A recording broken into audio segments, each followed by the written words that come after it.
Գազայում Իսրայելի նոր ռազմական գործողության մեկնարկից հետո արևմտյան երկրները որոշել են ուժեղացնել ճնշումը Բենյամին Նեթանյահուի կառավարության վրա։ Եվրամիությունը վերանայելու է Իսրայելի հետ իր քաղաքական եւ տնտեսական կապերը կարգավորող համաձայնագիրը Գազայում տիրող աղետալի իրավիճակի պատճառով, հայտարարել է Եվրամիության բարձր ներկայացուցիչ Կայա Կալասը դաշինքի արտաքին գործերի նախարարների հանդիպումից հետո։ Նիդերլանդների արտաքին գործերի նախարարը նամակով դիմել է Կալասին, կոչ անելով դիտարկել Իսրայելի եւ Եվրամիության միջև 2000 թվականի ասոցացման համաձայնագրի սառեցման հարցը։ Մեծ Բրիտանիան դադարեցրել է բանակցությունները Իսրայելի հետ ազատ առևտրի գոտու շուրջ, Գազայի շրջափակման պատճառով, հայտարարել է Մեծ Բրիտանիայի արտգործնախարար Դեվիդ Լամին։ Բրյուսելում Եվրամիության արտգործնախարարների հանդիպման ժամանակ Ֆրանսիայի արտգործնախարարը նշել է, որ համաձայնագիրը կարող է սառեցվել, եթե պարզվի, որ Իսրայելը խախտում է երկրորդ հոդվածի փաստաթղթերը, որոնք հռչակում են մարդու իրավունքների եւ ժողովրդավարական սկզբունքների նկատմամբ հարգանք։ Իսրայելի մի քանի կարևոր դաշնակիցներ, օրինակ Մեծ Բրիտանիան, Ֆրանսիան եւ Կանադան, սպառնում են պատժամիջոցներով, եթե Գազայում ռազմական գործողությունները շարունակվեն։ Լրատվամիջոցներն էլ գրում են, որ միջազգային հանրությունը երբեք նման կոշտ քաղաքականություն չի վարել Իսրայելի դեմ։ Վերլուծաբանները կարծում են, որ ամենաանհանգստացնողն այն է, որ Միացյալ Նահանգները, որը միշտ պաշտպանել է հրեական պետությունը, այժմ լռում է։ CNN-ը հղում անելով իր աղբյուրներին գրում է, որ Միացյալ Նահանգները հետախուզական տեղեկություններ է ստացել Իրանի միջուկային օբյեկտներին հարվածների նախապատրաստման մասին։ Իսրայելական աղբյուրը CNN-ին հայտնել է, որ Իսրայելը պատրաստ կլինի անկախ ռազմական գործողություններ ձեռնարկել Իրանի դեմ, եթե Վաշինգտոնը եւ Թեհրանը միջուկային ծրագրի վերաբերյալ կնքեն այնպիսի համաձայնագիր, որը չի բխի Իսրայելի շահերից։ Գազայի առողջապահության նախարարությունը հայտնել է, որ մայիսի 21-ի լուսաբացից ի վեր Գազայի հատվածում Իսրայելի կողմից իրականացված օդային հարվածների հետևանքով միայն զոհվել է 38 պաղեստինցի, որոնցից 24-ը Խան Յունիսում։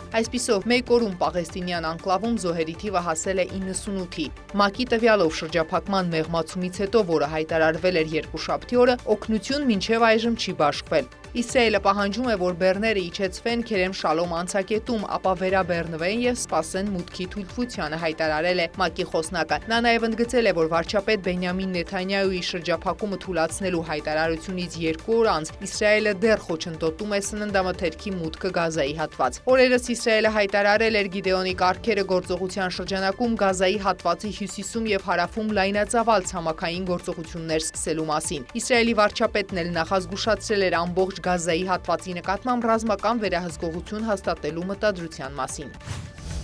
Թեհրանում Ադրբեջանի դեսպանատան վրա հարձակում գործած անձը մահապատժի է ենթարկվել։ 2023 թվականի հունվարին Յասին Հուսեյնզադեն Ադրբեջանի դեսպանատուն էր ներխուժել, կրակ բացել, որի հետևանքով զոհվել էր դիվանագիտական առաքելության անվտանգության ծառայության ղեկավարը, անվտանգության 2 աշխատակից վիրավորվել էին։ Դատավարության ժամանակ դատախազը պահանջել էր ամենախիստ պատիժը սահմանել մեղադրյալի նկատմամբ։ Դեսպանատան վրա զինված հարձակումից հետո Թեհրանում Ադրբեջանի դիվանագիտական ներկայացուցչությունը դադարեցրել էր իր գործունեությունը։ Հարձակումը, որը Բաքուն անվանել էր ահաբեկչական ակտ, հանգեցրել էր դիվանագիտական հարաբերությունների կտրուկ վատթարացման։ Ռուսաստանի Դաշնության նախագահ Վլադիմիր Պուտինը Կուրսկի մարզ է ժամանել Ուկրաինայի զինված ուժերից մարզի նկատմամբ վերահսկողության վերականգնումից ի վեր առաջին անգամ։ Այնտեղ նա հանդիպել է մարդասիրական շտաբի կամավորների հետ։ Պուտինը ցուցումներ է տվել մարզի տուժած բնակավայրերի վերականգնման վերաբերյալ։ Ուկրաինայի զինված ուժերի հարձակումը Կուրսկի մարզի վրա սկսվել էր 2024 թվականի օգոստոսի 6-ին։ Ռուսաստանի պաշտպանության նախարարության տվյալով ուկրաինական ուժերի դուրս մղումը տևել է 264 օր։